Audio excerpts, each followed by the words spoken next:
Está aqui com Giovanni. Efésios,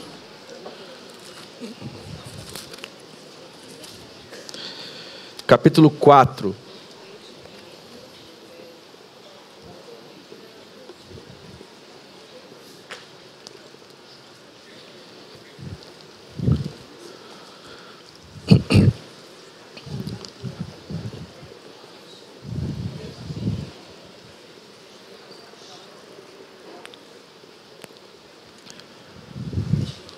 Efésios capítulo 4, verso 1 até o 6.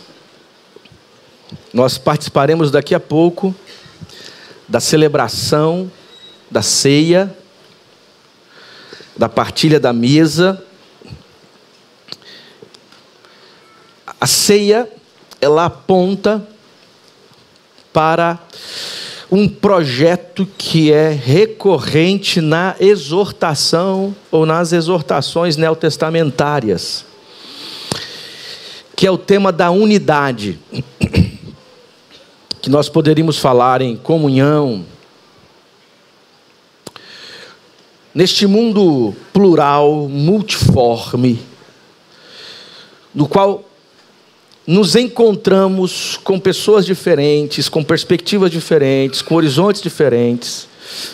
Falar de unidade, falar de ceia é sempre um grande desafio.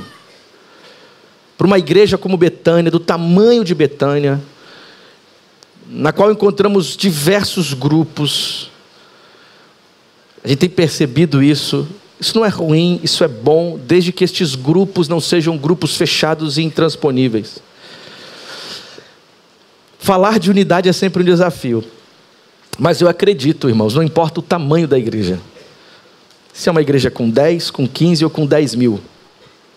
O tema da unidade, o tema da comunhão, ele é fundamental e precisa perpassar as nossas relações. Porque é isso que nos faz igreja. O que nos faz igreja é, em torno de Cristo, nos tornarmos unidade, família. E família, irmão, tem de tudo, não é verdade? Você casa com a tua esposa ou com o teu marido, mas não escolhe o cunhado, né, irmão? Eu ia falar isso, mas não quis. Vocês não ouviram aí atrás, que bom. A minha sogra é uma bênção. É tanto que eu estou morando a quase 8 horas dela. E ela provavelmente esteja assistindo, que ela sempre acompanha nossos cultos aqui. Toda família tem os seus enfrentamentos, os seus altos e baixos, as suas diferenças, as suas dificuldades. Mas igreja precisa pensar na unidade. E, na verdade, quando falamos de unidade, no horizonte do Evangelho, há uma perspectiva cósmica, social e micro. A unidade, na perspectiva cósmica, tem a ver com o todo da criação, numa interconexão em Deus. Quando você ouve o salmista dizendo que toda a criação louva ao Senhor, é que todo o cosmos, tudo que há em uma unidade natural, criacional, está em Deus. Na verdade, o próprio Deus é unidade. Porque cremos num Deus trino, Pai, Filho e Espírito Santo. O Deus trino, como diz um belíssimo livro do Leonardo Boff, o Deus trino é comunidade.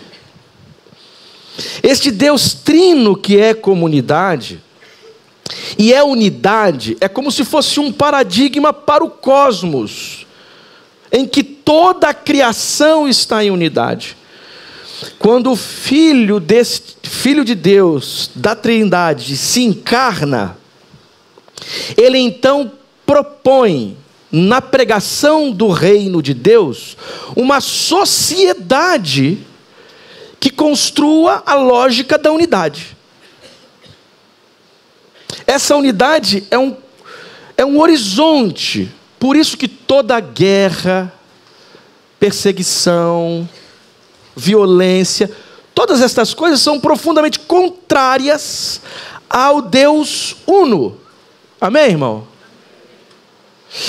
Essa unidade se estabelece agora também, ou deveria se estabelecer, nas pequenas relações, igreja, família. Então veja, onde há a fonte do conceito de unidade? No próprio Deus e na sua criação.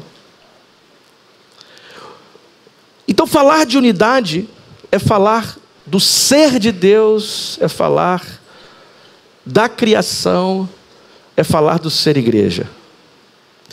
Eu gostaria que você abrisse sua Bíblia aí, então, em Efésios capítulo 4, verso 1 em diante, que diz assim: exorto-vos, pois, eu, o prisioneiro do Senhor, o prisioneiro no Senhor, a andardes de modo digno. Não sei se está conseguindo isso.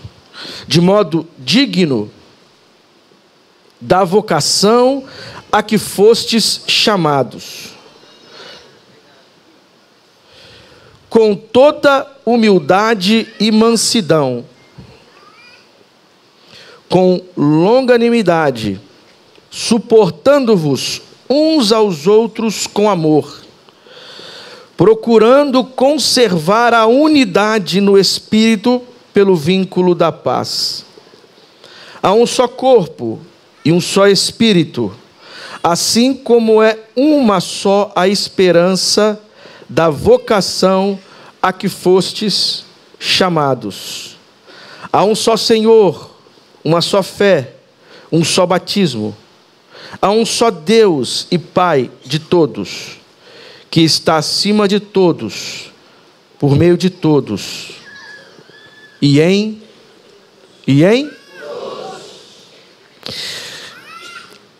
a epístola aos Efésios, ela é interessante por várias razões. Primeiro, porque ela é uma crise para os pesquisadores. É interessante porque no primeiro capítulo da epístola aos Efésios, o apóstolo Paulo fala como se não conhecesse os irmãos da região lá de Éfeso. Ele vai falando como se nunca estivesse lá. Então, alguns pesquisadores entendem que esta carta, no início, denuncia, aliás, alguns manuscritos nem têm essa expressão em Éfeso, ou seja, para os Efésios, que era, antes de ser uma carta aos Efésios, era uma carta circular. Lá em Colossenses, se fala de uma tal carta aos Colossenses. Lá em Colossenses se fala de uma carta aos Laodiceia, aos de Laodiceia, aos Laodicenses.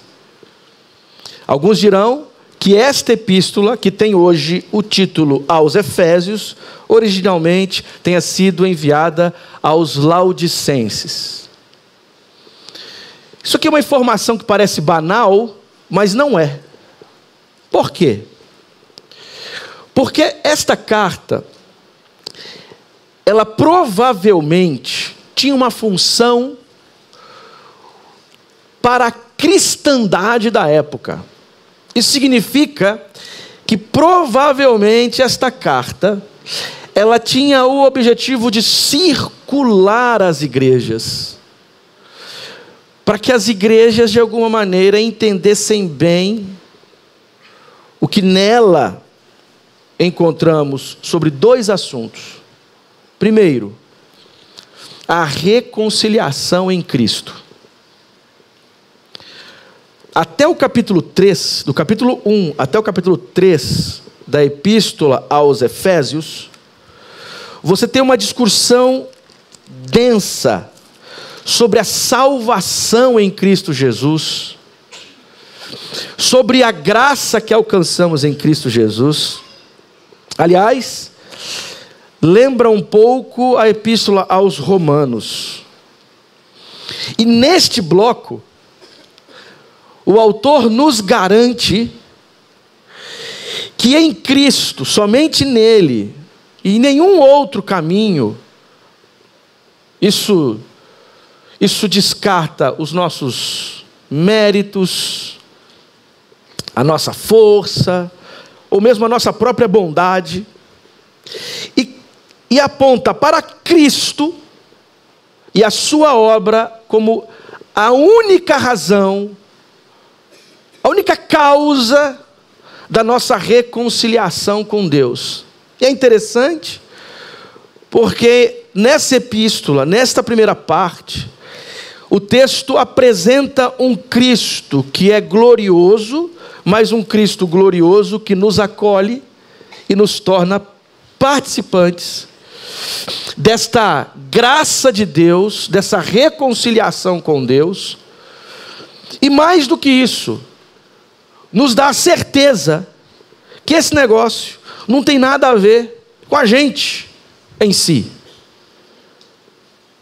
Não tem nada a ver com a nossa bondade, com a nossa espiritualidade, com a nossa origem, com a nossa potência, com as nossas forças. Isso tem a ver com o amor de Deus.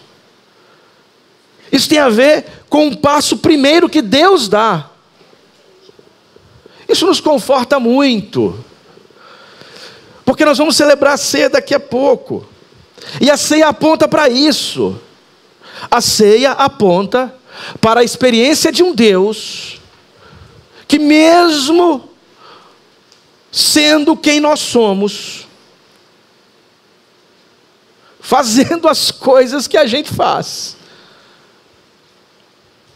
escolhendo pelos caminhos que por vezes traçamos, este Deus nos acolhe, nos ama, nos salva, nos liberta por sua gloriosa misericórdia. Capítulo 1 é o capítulo 3 da epístola aos Efésios, que circulava, ou quem sabe, né, aos Laodicenses. No capítulo 4 em diante, até o capítulo 6, você tem um conjunto de exortações, e há uma expressão aqui que aparece também lá em Romanos, no capítulo 12. Eu já falei dessa expressão algumas vezes neste púlpito. Exorto-vos. Como que está na tradução de vocês aí? Rogo-vos, exorto-vos. A expressão paracalo, quer dizer, ela é bem... É como se Paulo, mais uma vez, dissesse, ó, presta atenção nisso aqui. Quando eu leio Efésios 4 e Romanos 12, eu imagino Paulo pegando assim o rapaz que está escrevendo, porque ele citava e o rapaz escrevia, pegando no ombro dele assim, ó, presta atenção. O que eu vou falar aqui é muito sério, é muito importante. Exorto-vos. Aí ele diz, pois eu, o prisioneiro no Senhor, que é uma coisa interessantíssima, porque Paulo está preso mesmo, preso literalmente, ele diz isso nos capítulos anteriores. Paulo foi preso pelo menos 3 vezes, foi preso em Cesareia, em Éfeso ou em Roma, não sabemos ao certo qual é a prisão exata deste tempo aqui. Eu acho que seja a prisão em Cesareia. Alguns não concordarão, dirão, ele está em Roma. Não importa qual seja a prisão em que está.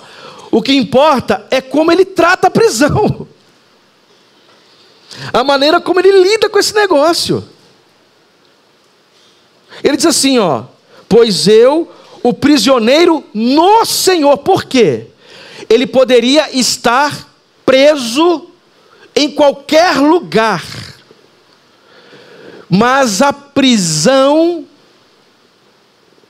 que realmente ele percebia que estava, e é uma prisão da graça, era a prisão liberdade dos braços do Senhor. Ele preso, olha a sua prisão e diz: na verdade eu estou aqui, mas estou servindo ao Senhor. Diga aí, que leitura de realidade, né? Por quê? Porque ele era capaz de interpretar a sua condição de claustro, de limitação, de desespero, como de alguma maneira, uma oportunidade de viver profundamente o Senhor, entende? É porque o negócio está aqui nos nossos olhos, entendeu? A coisa está aqui, ó. Porque, de acordo com o jeito como eu interpreto a vida, a minha vida pode tornar, ou o meu olhar, a minha interpretação, pode tornar até mesmo coisas boas e benefícios, em coisas ruins e prisões. Paulo faz o movimento contrário. Paulo olha para a sua realidade e diz: eu estou preso, mas estou no Senhor. E a celebração de Paulo não é num contexto de benefício, entende? A celebração de Paulo é num contexto de prisão. É por isso que toda pregação, todo movimento religioso que fica anunciando que o evangelho ou que a fé é para nos beneficiar o tempo todo com aquilo que queremos, para tornar a vida melhor. Gente, isso é outra religião. Pelo contrário, o evangelho nos diz que a partir do momento que nos disponibilizamos e escolhemos pela justiça do reino, as coisas podem piorar. Inclusive, nós temos textos que vão dizer que escolher pelo evangelho é se arriscar. É o que Paulo está dizendo aqui. Ele escolhe pelo evangelho, é preso pelo evangelho, mas a prisão no evangelho para Paulo é liberdade. Porque as pessoas podem prender o nosso corpo, podem amarrar as nossas mãos, podem nos tolir dos espaços, nos prejudicar no trabalho, nos impedir de entrar em certas portas, mas a nossa consciência, quando está em Cristo, é livre. Porque melhor é ser tolhido por escolher a verdade e a justiça, do que receber coroas, poder, louvores, se aliando, partilhando e trocando com aquilo que é anti-reino, anti-evangelho. Melhor os limites na verdade e na justiça do que os benefícios no que é contrário ao ético, ao justo, ao evangelho. Amém, meus irmãos? E Paulo diz: andares de modo digno da vocação a que fostes chamados. Quer dizer, o que Paulo está dizendo é: eu exorto vocês, e eu faço isso estando na prisão, quer dizer, eu levo isso até as últimas consequências, a que vocês e ele mesmo pudessem escolher por aquilo que revela a própria vocação. Qual vocação? A vocação do evangelho. E o que revela a vocação do evangelho? O que demonstra a vocação do evangelho? Paulo vai dizer: a unidade, a comunhão, o partir do pão, a construção de uma família com gente diferente, em Cristo. É como se Paulo dissesse: se realmente vocês entenderam o que é o Evangelho, se vocês realmente entenderam o que é o reino, naturalmente vocês se tornarão um povo só. As diferenças não serão um empecilho para a convivência e a partilha, o serviço e o amor. É como se Paulo dissesse: quem realmente se converteu a Cristo não vive mais na lógica da disputa, vive na lógica da cooperação. Parece que tem a pastorzada que não entendeu isso, por exemplo. É interessante quando nos reunimos entre pastores. Não faço muito isso não, mas às vezes acabo fazendo. Não os nossos pastores, mas os pastores por aí. Os caras ficam disputando quem tem a igreja maior.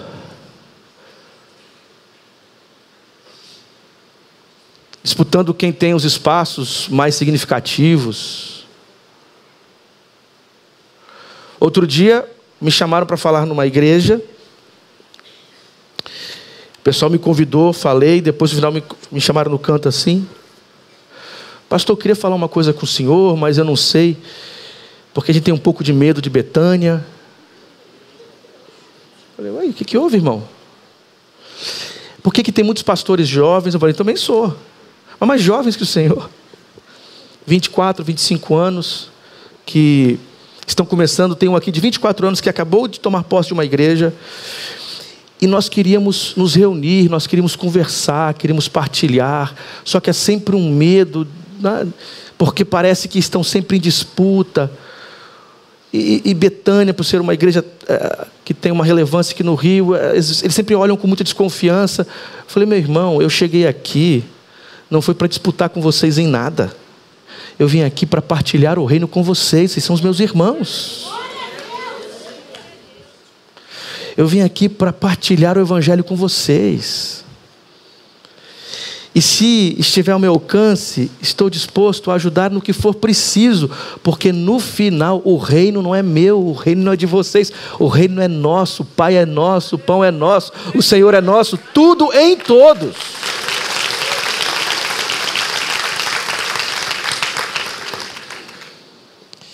E aí, para o apóstolo Paulo, isso é a marca da igreja. Por isso que todo movimento de unidade é importante. Provavelmente, quem é da década de 80 aqui? Poucos, eu acho. Para cá. Já ouviram falar dessa coisa de anticristo? O anticristo. Um dia eu vou dar uma aula aqui de manhã só sobre o anticristo. Só sobre o anticristo. Não sei se vai sobrar muita coisa no final, mas...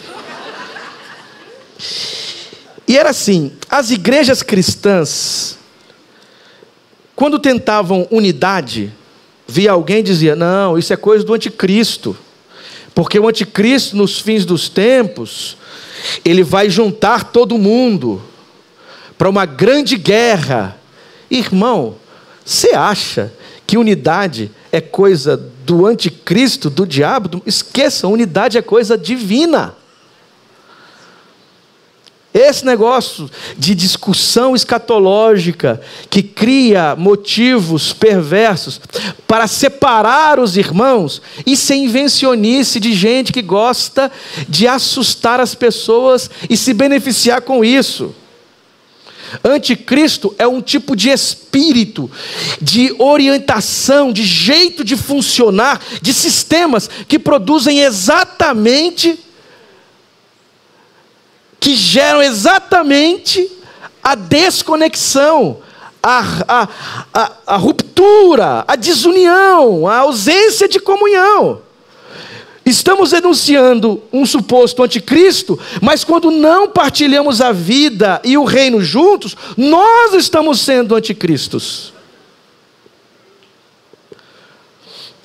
Primeira epístola de João, segunda epístola de João, especialmente a segunda, diz: há entre vós sedutores, no plural, enganadores, no plural, estes são o anticristo. Por quê?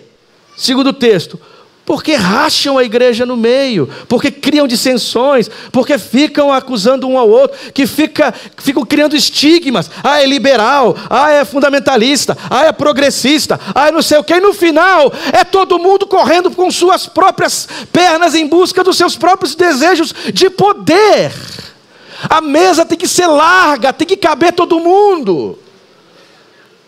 Quem gosta de um lado, quem gosta do outro, porque o centro é Cristo. E aí a gente fica denunciando o anticristo, anticristo. Que anticristo? O anticristo muitas vezes somos nós, que dividimos a igreja com brigas desnecessárias, perseguição, falta de sensibilidade, desumanização. Isto é ser anticristo.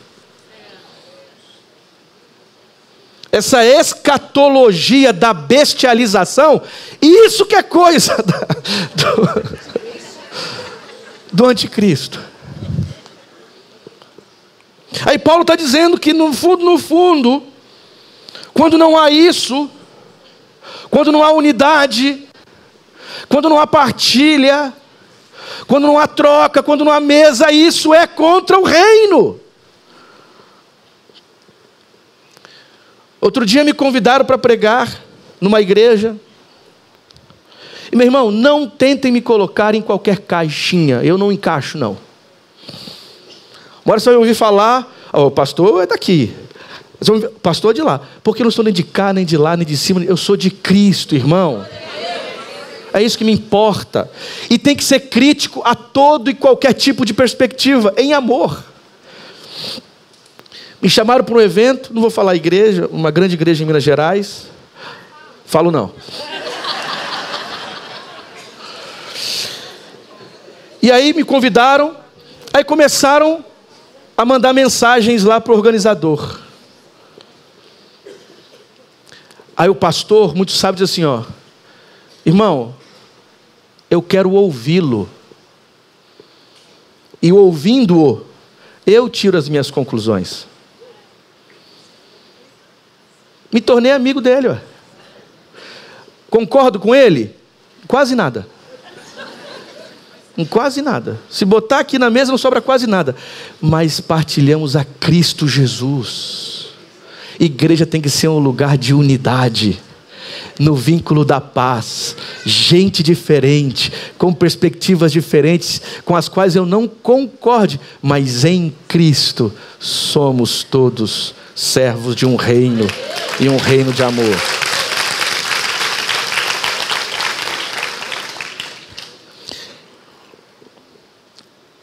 E Paulo então vai listando como isso é possível. Como é possível uma unidade? Primeiro, vencendo o ego. Nós somos arrogantes demais, irmão. Quando eu converso com alguém, que ela já chega dizendo assim, ó, porque é assim, eu já fico preocupado. Porque o é assim impede a possibilidade do diálogo. Já conversou com alguém que não conversa com você, mas faz palestra? Não é? Nós temos um amigo em comum aqui, eu, Giovanni e outros. Outro dia eu fiquei até 5 horas da manhã num FaceTime com ele. Ele me deu quase 3 horas de aula. Aí eu falei, acabou, irmão? Acabou, então vamos dormir.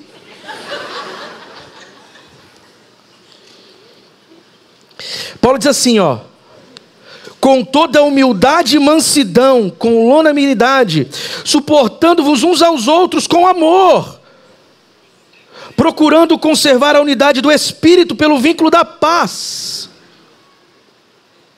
Longanimidade, irmão, é a mesma coisa que paciência. Só que antes da paciência vem humildade e mansidão. Humildade e mansidão é a capacidade de ver no outro possibilidade de aprender alguma coisa. Porque quando eu sou arrogante demais, eu imagino que só eu tenho a ensinar.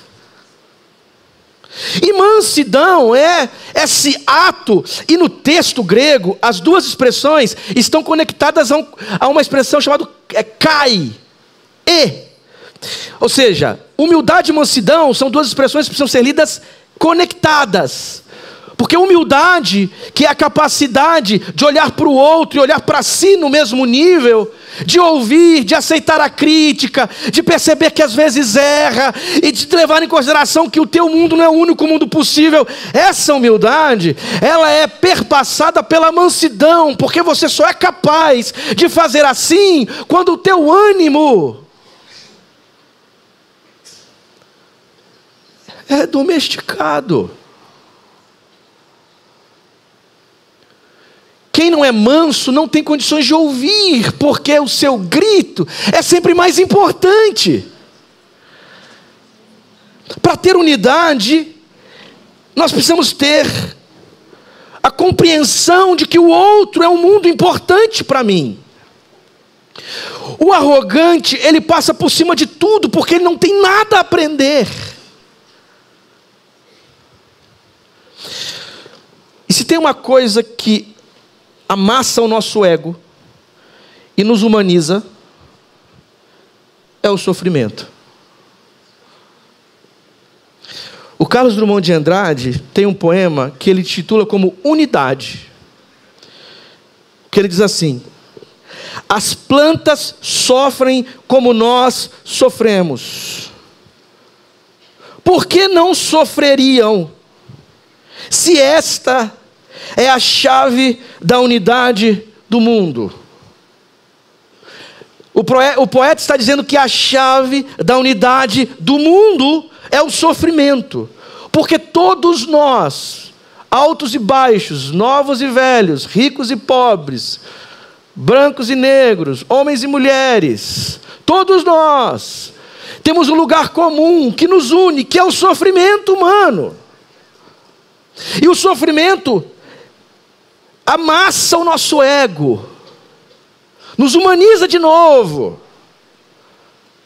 E tem gente que só consegue descer do pedestal quando se encontra nesse lugar do sofrimento.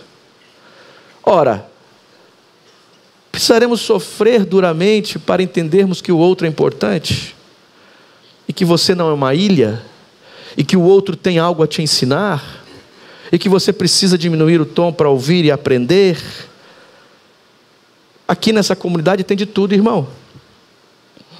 Tem gente aqui que crê em coisas que você menos imagina. Tem gente aqui com uma formação de altíssimo nível, que ocupa espaços de importância, e gente aqui que mal consegue ler o seu nome. Tem gente aqui que acredita piamente num tipo de compreensão de fé, política, economia. Tem outros que pensam completamente diferente, e tem gente que não pensa nada sobre isso. A unidade é essa capacidade de afogar o meu ego e abrir minha vida para o outro, entender que o outro é diferente, dar um passo às vezes atrás, saber que eu sempre tenho algo a aprender, crescer no contato com o outro, diminuir o meu tom, abrir-se para o diálogo e tornar essa comunidade um lugar saudável, vivo, tornar a tua casa um lugar saudável, tornar o seu ambiente de trabalho um lugar saudável, mesmo que lá não seja, mas você se torna, e a tua presença pode se influenciar, porque o Evangelho tem poder para nos tornar um povo só. O Evangelho é uma provocação de Deus para nós, seres humanos, vivermos em unidade. Para isso, precisamos vencer o ego. Segundo, paciência. Olha o que Paulo diz: com longanimidade, suportando. Gente, olha só, o que é suportar, irmão? Suportar é ser capaz de dar mais um passo, mesmo que não mereça. Essa expressão difícil aqui que nós traduzimos para o português, no fundo, no texto grego, seria paciência. ter paciência é inclusive entender o lugar de onde a pessoa fala e pensa o mundo. Ter paciência é ser capaz de ter tanta empatia a ponto de ouvir, quem sabe, uma besteira que o outro diz. Óbvio, não ser conivente, não é isso que estou dizendo, mas tentar entender de onde diz. Você só ensina, irmão, compreendendo o outro. Há uma perspectiva básica da educação, né? Eu só consigo educar indo no mundo do outro. Educação não é o meu mundo achatando o mundo do outro, não é isso? Educação é a capacidade de entender o mundo do outro, que a partir dali produzir o ensino-aprendizagem, não é assim? Pais que acabaram com a paz em casa, porque não conseguem entender o mundo dos seus filhos. E acha que a sua compreensão, a sua maturidade, a sua visão de mundo é a única perfeita e possível. E entendem e agem como se os filhos fossem obrigados a compreenderem o mundo do mesmo jeito. Irmão, tem que trabalhar. Tem que caminhar. Ensina o menino no caminho que ele deve. Só que não é assim, ó, ensina. Não é isso não o texto, tá? Vai ensinando. Lembram de Jesus, como Jesus fazia? Aquela lógica peripatética de Jesus, no caminho, ensinando seus discípulos. Os seus discípulos iam vendo, aprendendo. Porque é assim, tá? Não adianta você ser bom de fala.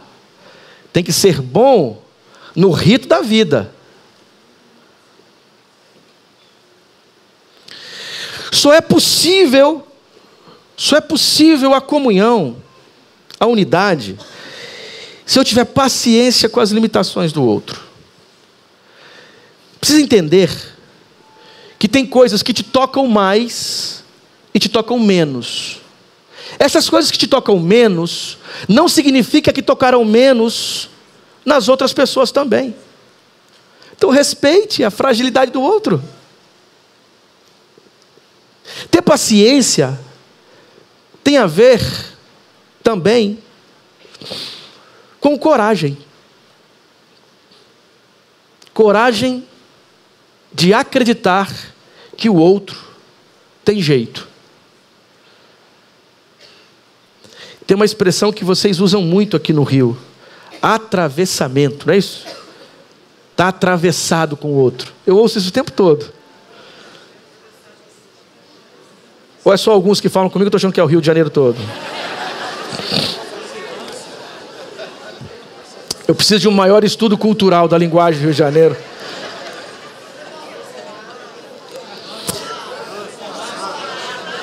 Ranço. Vai virar uma grande sala de aula agora esse negócio aqui, né? Tem alguém pergunta? Eu vou pegar o quadro aqui. Bolado, sei lá. Não importa qual seja a expressão, o que importa, o importante é que demonstra pouca paciência com as diferenças. Tem uma questão, você já determina a relação, já era. Paciência é a capacidade de investir nas pessoas, irmãos. Mas por que eu faço isso?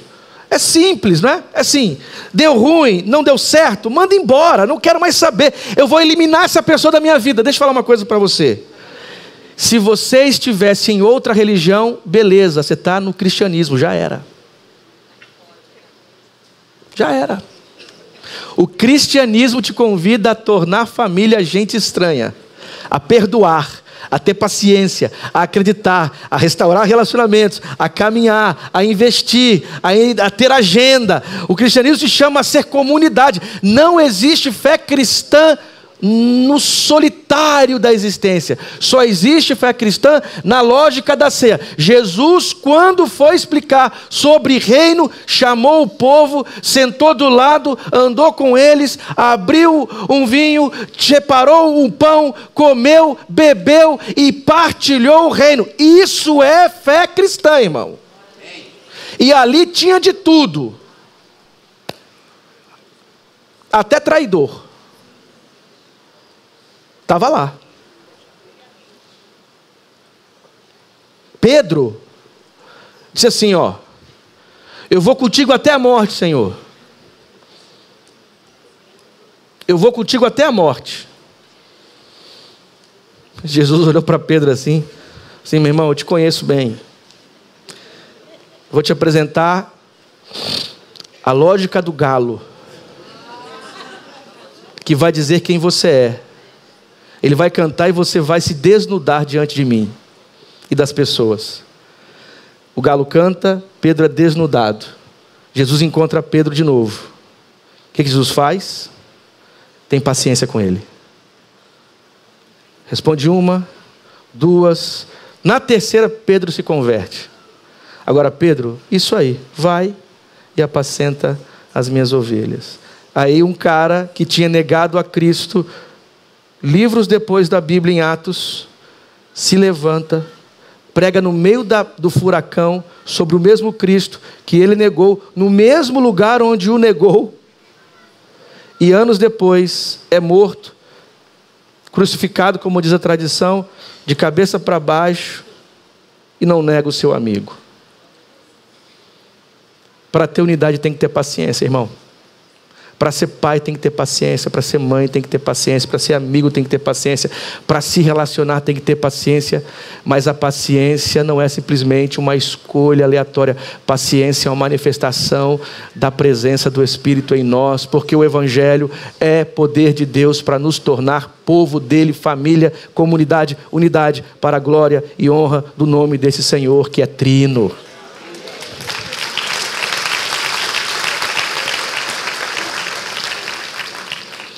E por fim,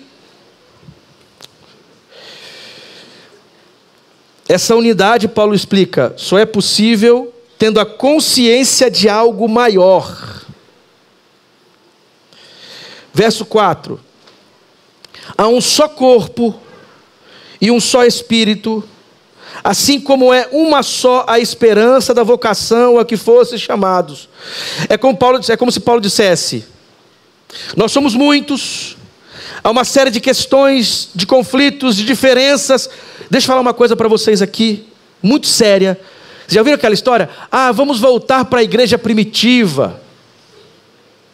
Eu quero voltar à igreja primitiva. Querem mesmo? Porque a igreja primitiva era uma arena de disputas, irmãos. Tem um momento lá que tem que se instaurar os diáconos, porque as mulheres gregas não eram servidas. Tem um grupo que está em Antioquia, que não consegue dar conta do pessoal que está em Jerusalém. Você olha o Evangelho de João, vários grupos em conflitos. Paulo mesmo, e o grupo dele, vivia em crise com algumas comunidades. Leiam 1 Coríntios. De Paulo, Apolo, Pedro, aos mais santos, né? Cristo. A comunidade das origens, o cristianismo das origens, era um cristianismo multifacetado. Não era um bloco monolítico, não. Sempre, desde a origem, o cristianismo foi plural, tenso, diferente. E mesmo assim, Paulo está escrevendo, tenham unidade.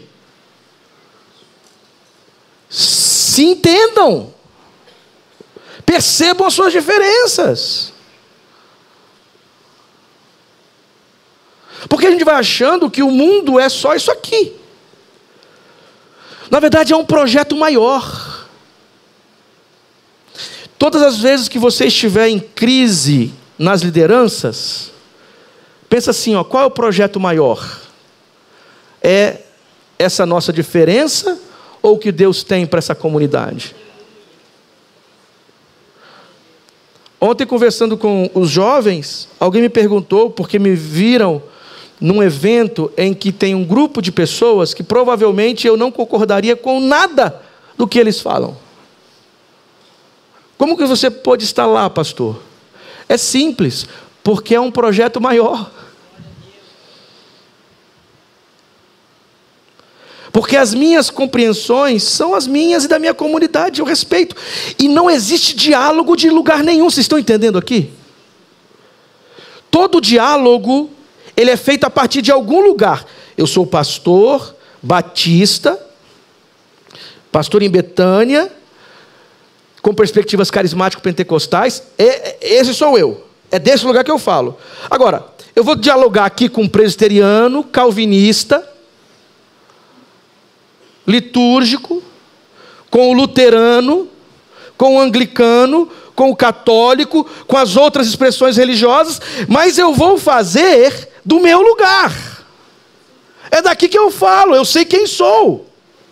Eu não preciso ter medo. Por quê?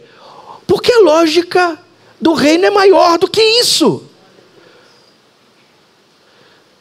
Dizem que 3 pastores batistas ficaram ilhados. Num lugar, sim, vazio, só os 3. Anos depois, foram encontrados. Chegaram lá e encontraram 3 cabaninhas. 1ª, 2ª e 3ª igreja da ilha.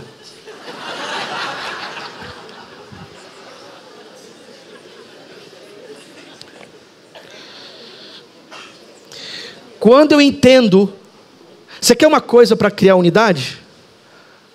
As catástrofes. Nós estamos acostumados com isso, não estamos? Chega na catástrofe, todo mundo esquece de onde hoje o outro vem, e só tem um objetivo, né?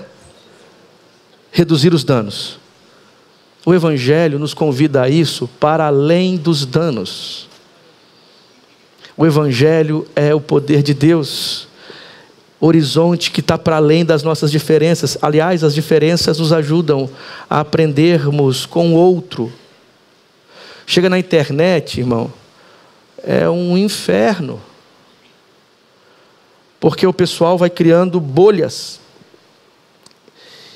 E não se enganem, a realidade hoje é online também. Quando você lá ataca alguém, exclui alguém, quando você difama alguém lá, não é ortodoxo o bastante. Tem hoje um xingamento, né, de esquerda.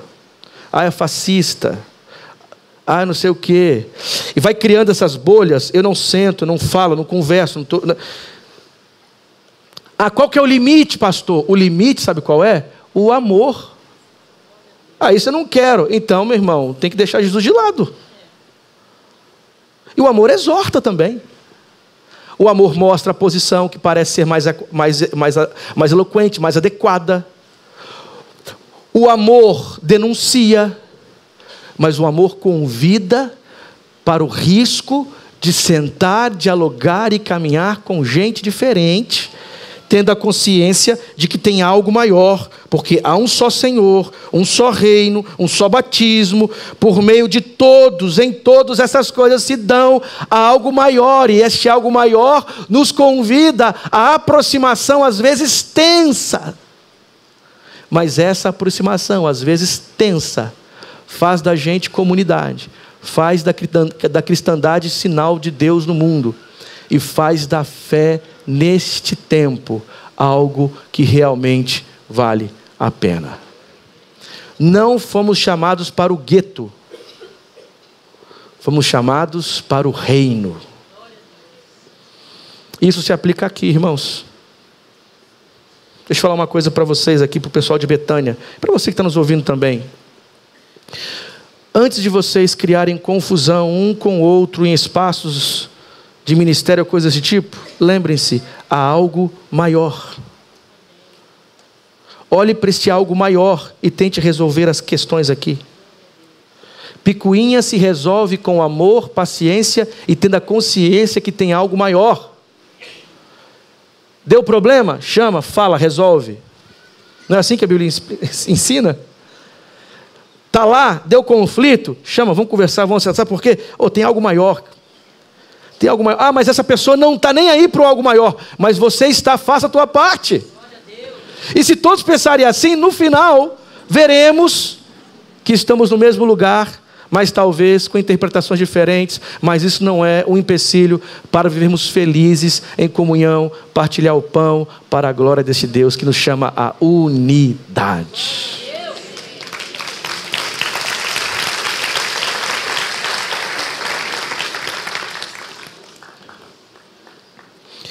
O que é a ceia? A ceia é o convite para a unidade. Essa unidade deve vencer o nosso ego, deve gerar paciência e consciência de algo maior. Deus tem um projeto com Betânia, Deus tem um projeto com você, Deus tem um projeto no reino e Betânia está nele. Então todas as outras coisas são menores e periféricas. Vamos resolvê-las todas, porque o reino é muito maior do que tudo isso. Se assim fizermos, o reino será proclamado, mesmo em nossas diferenças. Isso é unidade. Amém.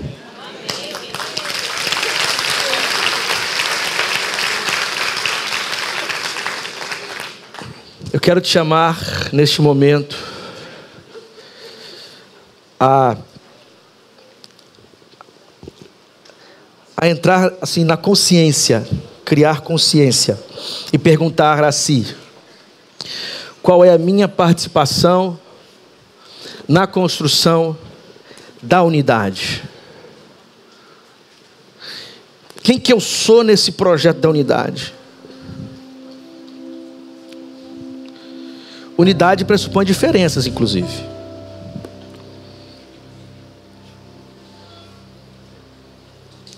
Quem que eu sou no projeto de unidade da minha casa, do meu trabalho, das minhas relações de amizade, do meu ministério, na minha vocação.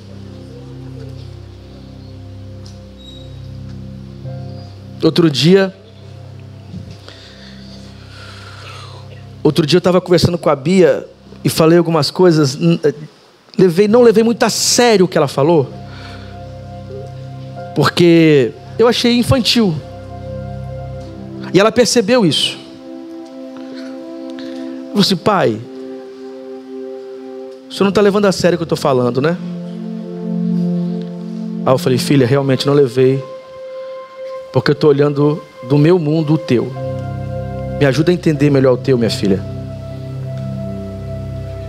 Ela tem 11 anos. Eu tenho 40. Mas eu fui capaz, eu entendi que precisei perguntar à minha filha sobre o mundo dela para entendê-lo melhor. Se eu não fizer isso, eu perco minha filha, irmão. Eu perco meu filho, eu perco os amigos, eu perco meus espaços, eu torno minha vida uma guerra. E eu estou construindo a minha caminhada para que eu possa produzir vínculos de paz no espírito. E você? Como que você tem tratado esse negócio? Você é um espaço de guerra ou de promoção de paz? De unidade ou de conflito? De aproximação ou de separação? Eu quero te convidar nessa manhã a você e eu sermos promotores de unidade, vendo para além do que se percebe, pensando em algo maior, tendo paciência, afogando o ego e nos tornando um pouquinho mais parecidos com Jesus. Que Deus abençoe a tua casa, teu trabalho, tua vida, para que essas coisas sejam possíveis, para aqui na comunidade ser possível, porque se assim fizermos, meus irmãos, seremos muito mais saudáveis em Cristo Jesus. Vamos orar? Vou ficar de pé. Eu vou te dar alguns segundos aí para que você fale com Deus em oração. Diante do que você ouviu, a partir do que você ouviu, coloque diante de Deus as questões que te passam sobre esses temas, nos espaços da tua vida, da tua história, dos teus projetos.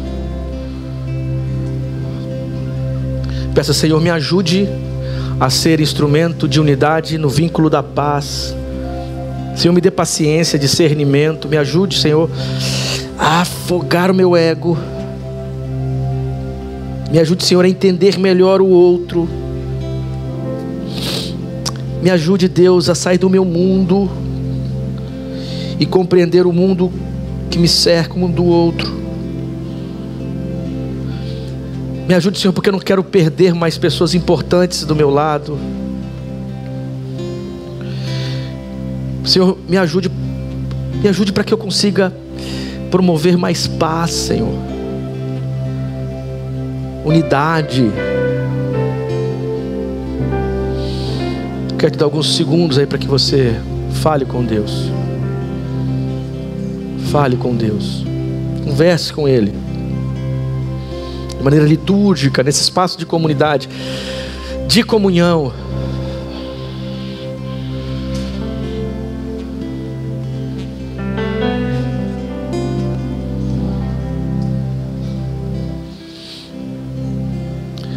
Senhor Deus, muito obrigado por esta manhã.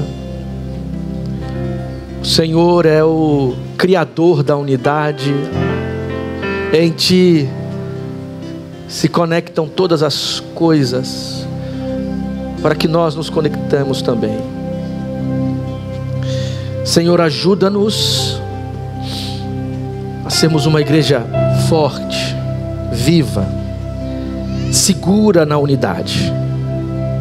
Ajuda-nos, ó Pai, a sermos vínculo de paz onde estivermos. Ajuda-nos, Deus, a termos paciência, a afogarmos o ego,